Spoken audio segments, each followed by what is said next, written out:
YouTube, today we're going to be spectating Solo's Fortune's Keep, and we're spectating a goated player who just completely dominates the entire lobby. We're going to be talking about every gunfight he gets into from both perspectives, as well as the rotations, to help you guys better understand the fundamentals of Warzone so that you in turn can become a better player. If you do enjoy, leave a like on the channel, subscribe today, and let's jump into the video. All right, right off the rip, starting with a TTV here, we got Zamar rocking a kill. He saw the enemy rotate on the left-hand side, and here we are in pursuit.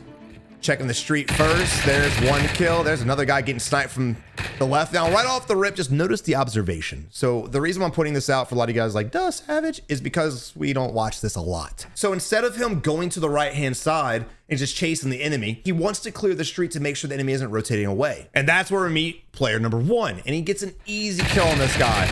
But even though he's shooting this player, not only does he shoot him, he notices the enemy right there, and he notices the tracer. Hence why when he jumps back, he looks to the left-hand side. Good shots. Jesus. Gun has no recoil, boy. Got no recoil and it's powerful as shit. What is this? I've been sniping and shotgunning for the last 3 months. I have no idea about this meta. If you're the enemy, dude, let's just go back and get a hand clap for your boy. You're cracked. You are cracked. Not only are you cracked, you're missing all your shots. So as much as I want you guys to get aggressive and practice your fights, you need to practice your fights smart, right? Get some plates, bro. It's early game. The game's just begun, so there's probably some loot in your little tower right here, and you can go back and camp it like your Princess Peach. But the challenge is right there with no plates. You're a psychopath. You just don't want to win. All right, again, he's next to a buy station, so he's probably just trying to get as much money as possible. Make his way over to the other buy station. Enemy falling in. This is easy beams. I say easy. Okay, I think I got the kill. But look, if you're this low to the ground, stop floating in your parachute. Stop it. You're beamable. Urzikstan in itself is crazy to do this, but Resurgence, small map, lots of people, this is psychotic. I don't care if you're trying to float somewhere. I don't give a shit. Unless you're floating to your team or your loadout, and even then I wouldn't do it.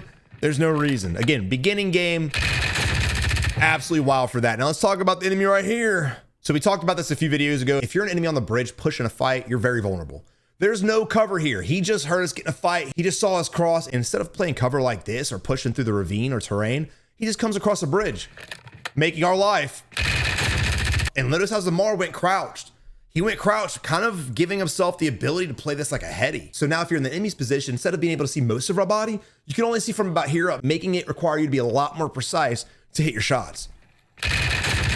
When in turn, we can see your whole damn body. So again, when pushing fights, you guys want to try your best to play cover and concealment. Sometimes you're gonna get caught out in the open, you're gonna have to fight the enemy. But as far as that dude's position there, no need for it. And I think this is the same dude, at least it's the same skin, doing the same shit. And you might be like, Savage, he pulled it so he could go to the tower. Why are you going to the tower? To camp? There's no reason for that. Stop it.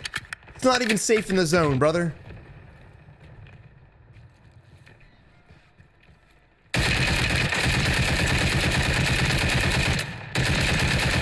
And this is how you're supposed to play Resurgence. Notice how Zamar is getting kills and he's not sitting in a building.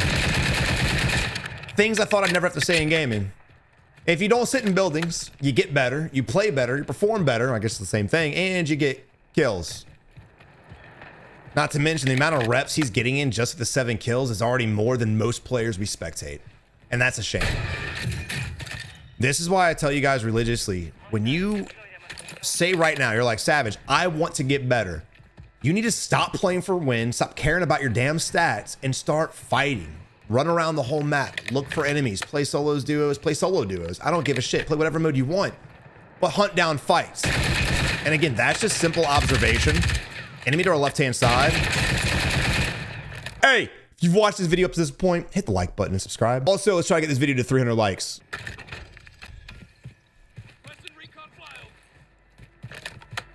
It's so hard to spectate now because like all I want to do is give tips and tricks, and like whether or not we run into cheaters who are definite or not, there's always that one dude in the comments like, Savage, I can't believe you're spectating cheaters. Like it's my fucking fault. And again, I'm not saying he is. I'm just talking in generality. What is this fucking gun? Also, dude, if you're a gargoyle, don't play Call of Duty. Stop perching up on here like you're a pigeon. Stop it. Play like a heady. If you get shot, have the reaction time to jump the fuck back. Wild. And I'm pretty sure you missed the cluster too. Lol.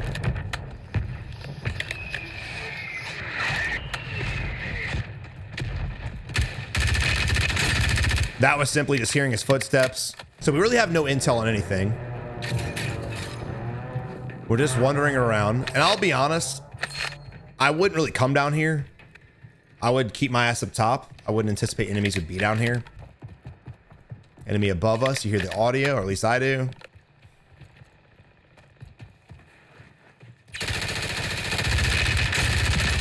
Well, one, he's not cheating. It's a really good system. You saw him sitting there. Now we're just holding the angle. I like the fact that he's just being patient. Notice that. Instead of just when the enemy peeks, you just start spraying your gun. Wait till you have him vulnerable enough to actually be able to crack him.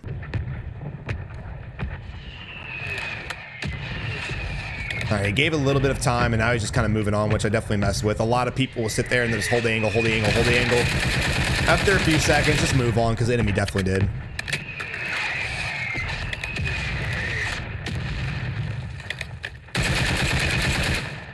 I need this build. It's disgusting. So let's go to the enemy right here. Let's talk about his position. You get shot at. He's not cracked. He's damaged slightly. But then he slides out to challenge again. I think people have a misunderstanding to when you slide challenge. You don't always want to slide from cover out in the open and challenge the enemy. In fact, it's usually the opposite. You slide into a building to challenge an enemy holding the corner. Out in the open like this, especially when he's holding the angle, is crazy. I mean, he didn't even shoot his gun. Just because you watch a lot of us slide out to kill some people, there are times and places for that. Preferably a lot closer than that. And preferably when the enemy doesn't have cover like this. We got a little water fountain right here we could play. So if he would have got shots on us, we could have went prone, played it up, and continued the fight. Enemy had no fucking chance in that position at all. I respect the challenge, but instead of sliding out there, just peek the corner and play it. So if we did crack you can bounce back and again, extend your life. But I do want you guys to notice as well, no matter what point in the match it is up to now, he hasn't slowed down his gameplay at all. You don't really want to slow down your gameplay and momentum until the end of the game when you're really focused on locking in for the win. I don't know what the hell he was doing. This dude was just chilling.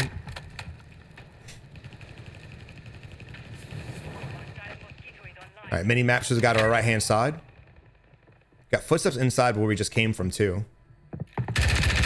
Dead silence. You can't really help it there, but he did drop plates. So instead of focusing on the loot, you probably should plate up first. Now there's a chance that this enemy, well, I mean, there's plates there. There's a chance that he just looted them and they fell out of his pockets, but I don't think that's the case at all.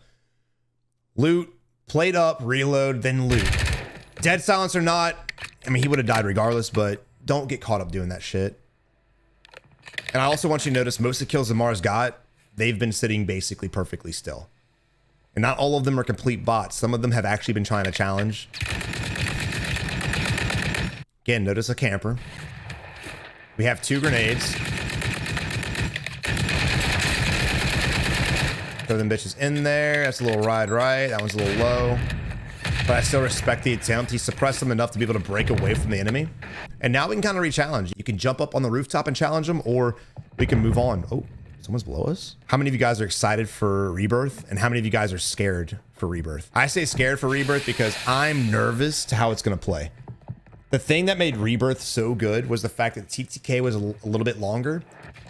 So that if you got shot, you could actually break away in the cells, break away and get out the windows. And plus, they didn't have water plays back then. So you take Rebirth Island, you make water plays a thing, which it will be. You decrease the TTK, meaning you're going to get freaking completely beamed. I have this very, very strange suspicion. It's going to be way campier than it's ever been before. And in turn, I don't think it's going to be as fun as we all hope it's going to be. I might be wrong. That's where I'm at with it. Honestly, good on the enemy challenging through there. He just missed a lot of his shots, but even better on Zamar utilizing movement. So he heard the footsteps coming through the window. Here's the footsteps. He breaks away, plates up, and then he re-challenges. Now, this is what you call breaking cameras right here. When you re-challenge in that close proximity, dude, there's a great chance you're going to break the enemy's cameras. And Zamar just utilizing rotational aim assist to his advantage. The enemy just kind of not. Sits, he's crouched. He goes a turn instead of moving sideways like we were. He gets absolutely dominated. All right, but now he's got that perk to where he can see shit, I think. That's why his screen's all jacked up. So he'll probably see things we can't. I don't know. I haven't figured out how that shit works yet. Oh, yep, there he is. There he is. He's got it. He's got it for sure. It's a nice perk to have, man. I'll be honest. I think it's a stupid perk to have or put in the game, but if it's in the game, it's a nice one to have. Look at this.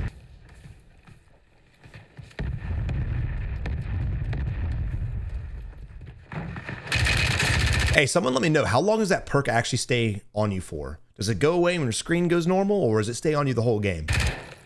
Guy just peeked the rooftop. We saw that, or that the rooftop, but you know, the window thingy. Fire sales over. Adjusting prices. The fuck did he come from? What in the Cowboy Nation was that, dude?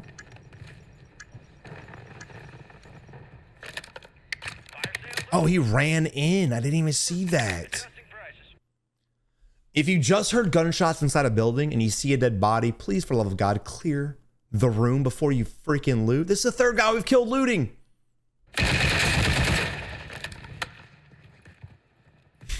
When you hear people fire their gun near you, that's what you call a red flag. We still have the guy that was up top. I would imagine it's a different guy. I'm pretty sure it's a different skin. I could be wrong, but we do have $20,000. We have a buy station next to us as well. My ass would be getting UE real quick. He could possibly pull off a 30 kill, to be honest.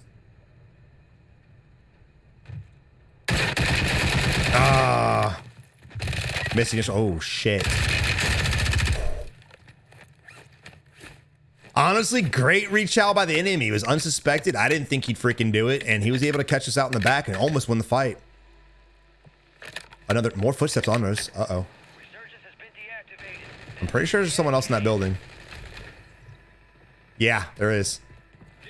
100%. Supply crates are restocked. Advise you load up now.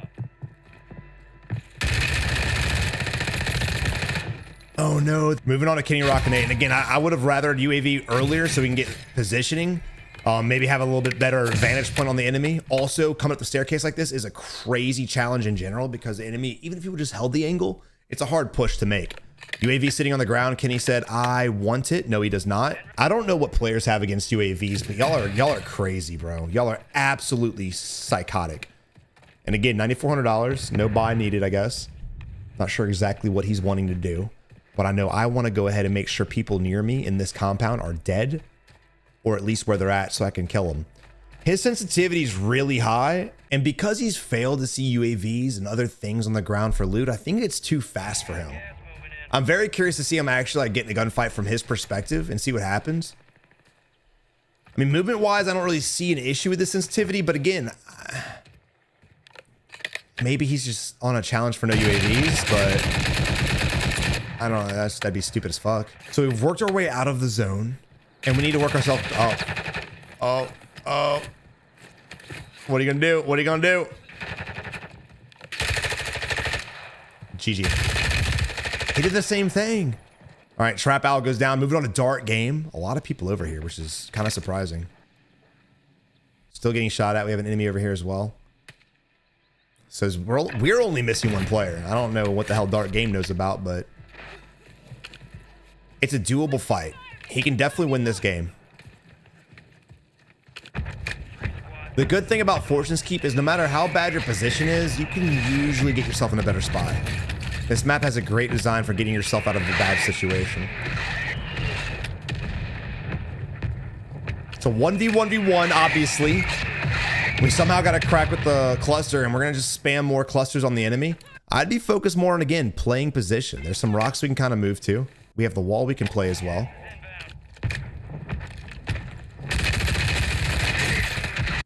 The last 3 deaths we've seen, the enemy's aim has been fucking terrible. I don't understand. His sensitivity is crazy high, but when you watched him try to track the enemy, it was crazy stiff. Watch. He physically, his crosshair, his reticle couldn't keep up with the enemy. He just couldn't track fast enough. And with the sensitivity like he had, I'm not really sure why. I have no idea. If he has his ADS sensitivity turned down, he needs to tweak that shit back up. It's unfortunate. Moving on to El Emmanuel. All right, we know the enemy's on the ground on the bottom level. I don't think he does. But look, it's just common sense, right? It's just deductive reasoning. You've got all this clear. There's nobody clearly up here, so let's go ahead and look down here. That way, the sooner you look, the less chance the enemy has to work his way up and get in a better spot, or work over here and get in a better spot. If we take a long time to open our freaking eyes, we could throw this. Yeah, look behind you, brother. I mean, you were right there. He is there. I thought he was going to throw, brother. I thought he was going to throw. GG's, guys. If you enjoyed the video, learned something new, leave a like on it, subscribe today, and I'll catch you guys in the next episode. Peace.